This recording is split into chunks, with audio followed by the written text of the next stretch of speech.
పూరా లోకల్. మొన్ననే మన నాయకుడు పెద్దలు తెలంగాణ సాధించిన నాయకుడు కేసీఆర్ గారిని కమిషన్ ముందుకు పిలిచిండు. అంతకుముందు హరీష్ రావు గారిని కమిషన్ ముందుకు పిలిచిండు.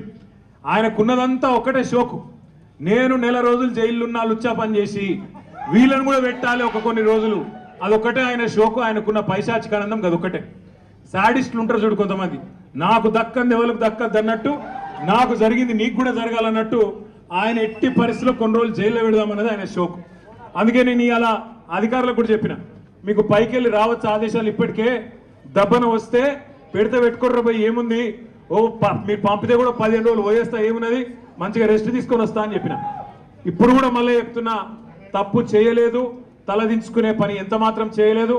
తెలంగాణ ప్రతిష్టను పెంచే పని చేసినాం, తెలంగాణ ప్రతిష్టను ఆకాశం స్థాయికి తీసుకుపోయే పని చేసినాం తప్ప తప్పు చేయలేదు.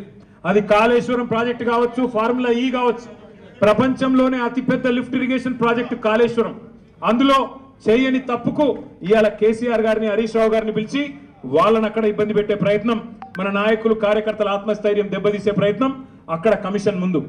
ఇక్కడ ఏసీబీ అని పెట్టి మరి ఇక్కడేదో జరిగిపోయిందని చెప్పి ఏ కరప్షన్ జరగని ఒక కేసులో యాంటీ కరప్షన్ బ్యూరోని ఇన్వాల్వ్ చేసి మా ఆర్ఎస్ ప్రవీణ్ అని చెప్పిండు, నా చరిత్రలో ఇంతకంటే తుపేల్ కేసు నేను ఎప్పుడు చూడలే, 26 ఏళ్ళు ఐపీఎస్ అధికారిగా పనిచేసిన ఇంతకంటే తుపేల్ కేసు నా జీవితంలో చూడలేదని చెప్పి వారు కూడా చెప్పినారు. అంటే ఇట్లాంటి కేసులు పెట్టి ఏదో సాధిస్తాను రేవంత్ రెడ్డి గారు అనుకుంటున్నాడు.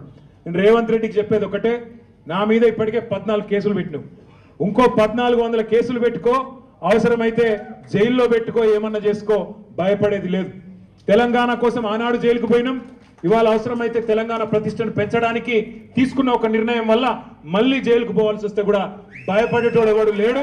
నీ ఉడత ఊపులకు ఎట్టి పరిస్థితుల్లో భయపడం.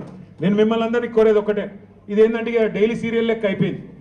ఎట్లా అంటే ఒకరోజు పిలుచుడు, కూర్చోబెట్టుడు, 9 గంటలు ఆడ కూర్చోబెట్టి ఛాయ్ దాయిపించి ఏం చెప్తాం సార్, ఇక మాకు పైకి వెళ్ళే ఆదేశాలు ఉన్నాయి, ఏం చేయాలని పాపం వాళ్ళు కూడా ఇక ఏం చేయాలో తెలియక అడిగిందే అడుగుతాను.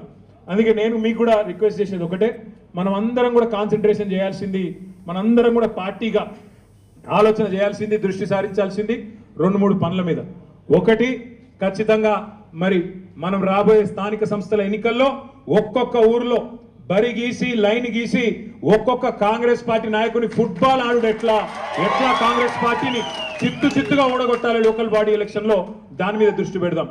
రెండవది, ఈ నెల 21వ తారీఖున కాళేశ్వరం ప్రాజెక్టు ప్రారంభించి సరిగ్గా 6 సంవత్సరాలు కాబోతా ఉన్నది. 2019 ఆనాడు జూన్ 21 నాడు మాన్యులు పెద్దలు మన తెలంగాణ తొలి ముఖ్యమంత్రి కేసీఆర్ గారు కాళేశ్వరం ప్రాజెక్టును జాతికి అంకితం చేసిన రోజు జూన్ 21.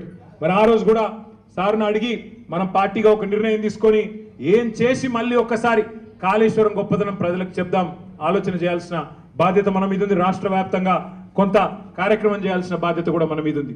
ఇక మనకు నోటీసులు వచ్చుడు, మనం పోవుడు, ఇవన్నీ కూడా రొటీనే, పాత చింతకాయ పచ్చడి. దీన్ని పట్టించుకోవాల్సిన అవసరం కానీ, దీని గురించి ఆందోళన పడాల్సిన అవసరం కానీ లేదు. పెడితే గిడితే 15 రోజులు జైల్లో పెడతాడు, పైశాచిక ఆనందం పొందుతాడు తప్ప వాడు పీకేది ఏమీ లేదు. లొట్ట పీసు